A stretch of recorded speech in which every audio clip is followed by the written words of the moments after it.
مشاهدينا يعني خلونا دلوقتي نروح لمقال نيافة الحبر الجليل الأنبا إرميا الأسقف العام ورئيس المركز الثقافي القبطي الأرثوذكسي.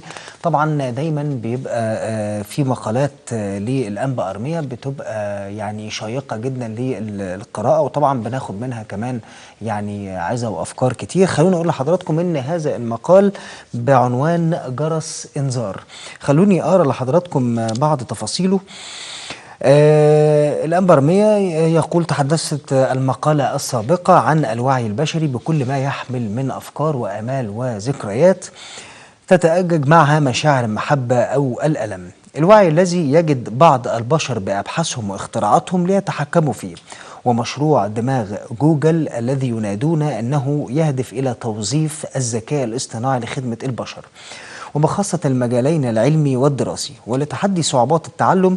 واختتمت المقالة السابقة بسؤال يتردد في أذهان كثيرين عن هذا الصراع: هل يصبح سعيا نحو الحياة أم انهيارا يؤدي إلى الهلاك؟ نعم، ما يشهده العالم اليوم هو صراع جديد قديم، جديد في ثوبه قديم في أهدافه، صراع طالما سعى فيه بعض البشر لامتلاك القوة والسيطرة، إلا أن ملامحه تتبدل حينا وآخر.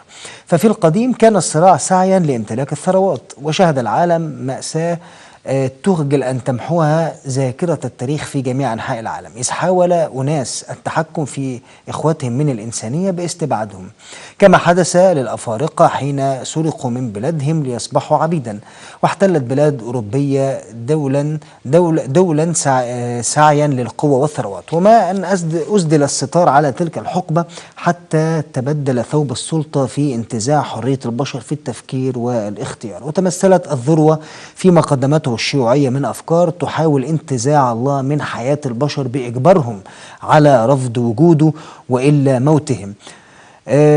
والأنبا إرميا بيستكمل: وتبدل الثوب مجددا في سعي للسيطرة على الشر بواسطة التطور التقني الذي شهدته العقود الماضية، فكان الطريق الذي بدأ ولا يزال هو التحكم في عقول البشر بنقل الشائعات وبلبلة الأفكار، متسببا فيما أطلق عليه ثورات الربيع العربي، حيث اتبعت أساليب أخرى في وسائل التواصل الاجتماعي وغيرها للسيطرة على فكر البشر وتوجيههم نحو أهداف تبدو كأنها الحرية، وهي كانت طرقا إلى التفكك والضعف والانهيار. وهذا ما آلت إليه بلدان تحاول الآن أن تتلمس طريقها السوي نحو البقاء على قيد الحياة.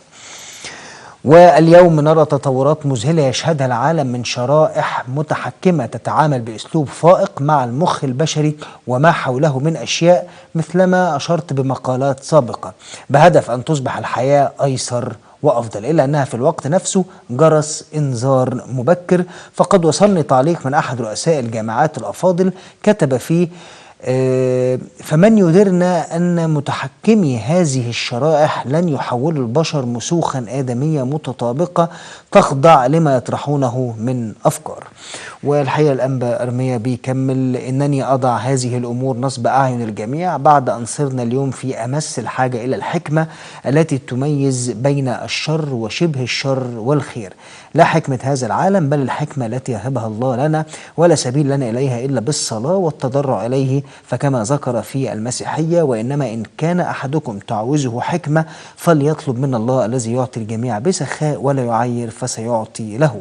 وأيضا في الإسلام: وقال ربكم ادعوني أستجب لكم إن الذين يستكبرون عن عبادتي سيدخلون جهنم داخلين. وعلينا في هذه الآونة الصعبة أن نتمسك بالله سبيل النجاة الوحيد، وهذا ما أخبرنا عنه السيد المسيح: قد كلمتكم بهذا ليكون لكم في سلام، في العالم سيكون لكم ضيق، ولكن ثقوا أنا قد غلبت العالم. وطبعا في مصر الحلوة الحديث لا ينتهي.